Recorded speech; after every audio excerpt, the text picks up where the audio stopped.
Before European ships ever touched the shores of the Americas, great civilizations like the Aztecs and the Incas ruled powerful empires. Their societies were rich in knowledge, gold, and tradition. But when Spanish conquistadors arrived in the 1500s, everything changed. Politically, economically, culturally, and even geographically. This is the story of how Spanish colonization reshaped two of the greatest empires the Americas had ever known.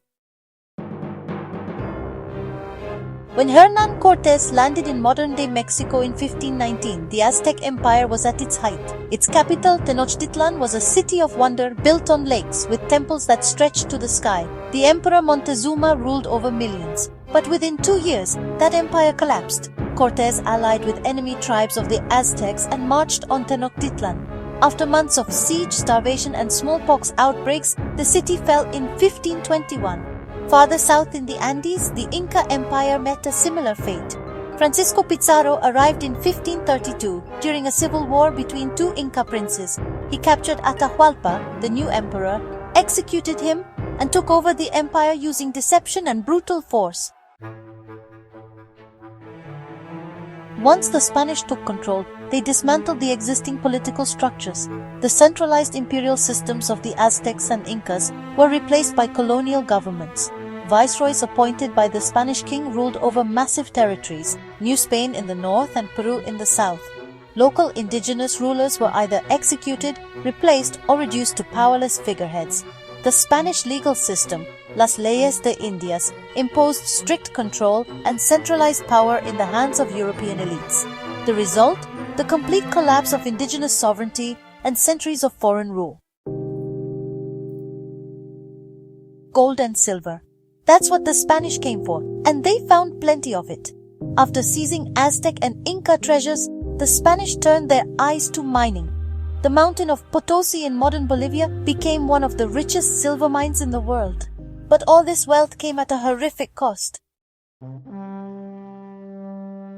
The Spanish introduced the Encomienda system, forcing indigenous people to work in mines and on plantations under brutal conditions. Later, the Mita system, borrowed from the Incas but made harsher, required forced labor in rotational shifts. Workers endured back-breaking days, toxic air in mines, and meager rations. The silver extracted from the Andes didn't stay in the Americas. It was shipped to Europe and even Asia, fueling global trade and the rise of European empires. But the indigenous people who mined it? They were left impoverished, with entire communities destroyed by labor demands, disease, and violence. Agricultural systems also changed. Traditional crops and communal farming were pushed aside for Spanish-style haciendas producing wheat, sugar, and livestock, goods that were sent back to Europe. The Spanish didn't just conquer land, they conquered minds and souls. Christian missionaries spread throughout the former Aztec and Inca lands, converting indigenous people to Catholicism, often by force. Temples were destroyed or repurposed as churches. The great temple of Tenochtitlan was torn down to build the Metropolitan Cathedral of Mexico City.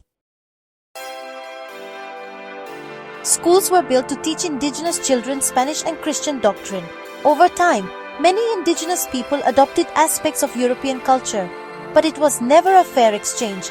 Their own traditions were often erased or punished. Yet, despite this pressure, indigenous people found ways to preserve parts of their culture through language, dress, and rituals that blended old and new. The land itself changed. Tenochtitlan, once a majestic city built on canals and lakes, was drained and destroyed. In its place, the Spanish built Mexico City on dry land, causing centuries of water shortages and land subsidence. In the Andes, the Spanish reorganized towns to fit their grid-style city plans. Entire communities were forced to relocate to reducciones, settlements created to make it easier to tax and convert indigenous people. Spanish agricultural techniques replaced traditional ones. The Incas had used intricate terrace farming and irrigation systems to grow food in mountainous terrain. The Spanish introduced large-scale ranching and European crops, which disrupted local ecosystems. They also introduced horses, pigs, sheep, and cattle, animals that changed transportation, farming, and diets in indigenous societies. and diseases brought by Europeans like smallpox, measles, and influenza decimated populations. In some regions, up to 90% of the native population died within the first century of contact. The Spanish conquest of the Aztec and Inca empires wasn't just a moment in history. It was a seismic shift that still shapes the Americas today. The centralized empires of Montezuma and Atahualpa were replaced by colonial governments.